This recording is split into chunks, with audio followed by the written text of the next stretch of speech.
welcome Candace Smith to a little Zoom interview. My name is Rick Meyering. I'm Director of Operations with Camp Blodgett, and I met Candace 19 years ago. It was 2002 when I came to camp. So when I came in 2002, you were very well established. And regardless of your role that particular year, I knew you were all parts joy and energy, but also these other parts, organization and knowing kind of how camp rolls. But take me back to as far back as you can remember your first interactions at camp. What age were you, and then how did that progress through the years? Let's see. Well, I will say that I was a camper many moons ago, probably in the early 90s. So one summer I came to Camp Blodgett and I fell in love with it back then in the 90s. And then I just knew the staff, the workers and helpers that were there just really impacted me, learned a lot. And I was like, I want to be able to do this someday. So I think when I was old enough, so long ago, 1999, that was my first summer as a camp counselor. So I was a cabin counselor. Yes. So that was my first summer at camp, and I just wanted to be able to give back and work with youth.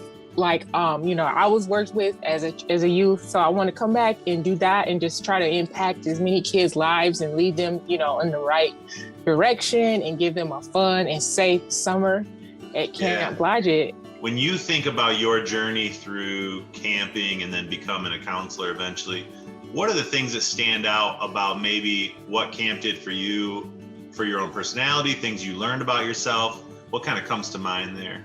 Being able to open up, be myself, show how excitable and joyous, and also I like to also keep things in order. So, but it was able for me to blossom and share my personality, my joyous self, having a good time with the kids. Be a kid, really. I mean, for sure. It's one of the things. Yeah. Yeah, that's pretty interesting. The part you say about being a kid yourself. The whole idea is that we want kids to feel joy.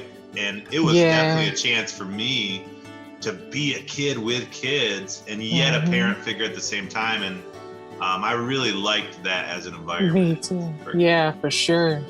People talk about unlikely friendships, and I don't even like that term because it's kind of cliche. Like, why wouldn't these relationships happen? But one of those for you, not necessarily unlikely, but definitely did flourish. I remembered when we went to that concert, and you're like, yeah, I go way deep with Mark and Brenda and his family. Tell me a little bit about how that cohesive relationship came together. I was going through a rough time, and I needed, still in college, I needed a place to stay. And Mark kind of opened up his home to me and introduced me to his mom.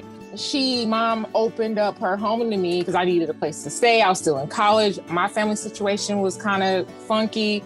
I ended up living with Brenda, living with Mom for many years. She just became a mother figure for me. I came really close to the family. I'm like family now, and that's kind of friendship grew into other family members, being really good friends and family with them. So I think organizations and communities and colleges and high schools and different adult life experiences create some of that. When people talk about, it takes a village. The fact that, Camp Blodgett isn't an end-all be-all, but the fact that it can be a community like that for all of us is something I really value about being part of this organization or having had history with Camp Blodgett, and hoping that we can be that for kids. That's something we hope to keep doing for 100 years to come, I know, right?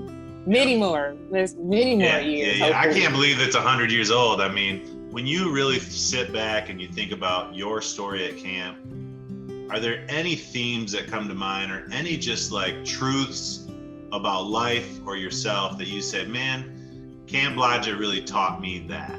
It really taught me, I think, a sense of also like a family, a home away from home, community, joy, happiness, growth. I think learning, you come to camp and you learn things and you get to experience different people, different cultures, different activities, some of the things that, we might not as kids get to do. My first summer as a camp counselor was the last year that they had horses.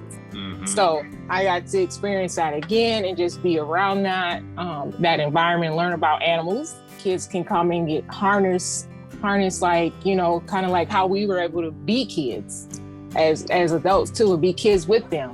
No stone is unturned in a way when you come to a summer camp like Camp Blodgett. It's no place like it to me on earth. It's some of my best, fondest memories, summer memories.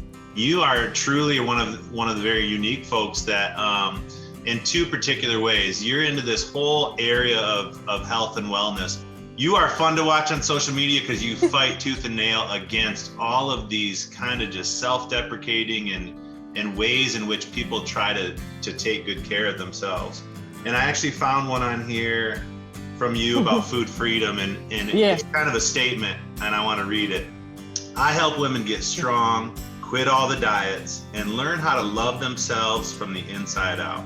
A lot of women I work with come to me, have done a lot of diets. I like to teach, and it's truthful, it's science, that if you can be flexible, you can change your weight or body in a more sustainable approach versus removing whole food groups or eating very, very low calories when you got an active job, you may have kids, you like to exercise, and all those things can be very detrimental if you're living on very low, trying to live and lose weight on very low calories. With that said, I like to get women into more strength training and building our bones and building our muscle, because muscle creates longevity with the body. It helps us stay more youthful. We need so much more of that, of this kind of community-based and telling from our own experiences, here's how to love yourself just a little bit more. And it ties a little bit into kind of my last question, actually. So you're in your bombing RV there. I saw your husband walk by. That's awesome. I got to see the renovation of the kitchen a couple months back, and I was like, oh, those cabinets are magnificent.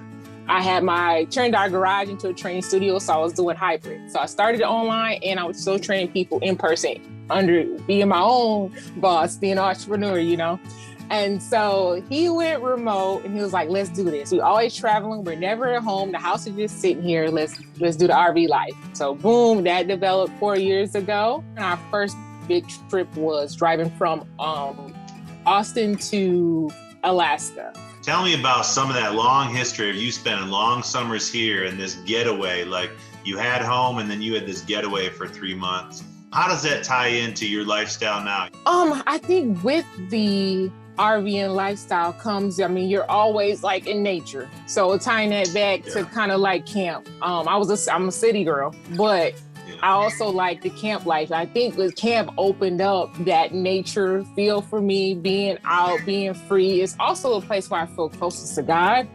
Nature is just, it just feels so strong. I feel it, like I can feel God. I feel like when I'm out and I'm hiking and different things, seeing all his creation and the beauty.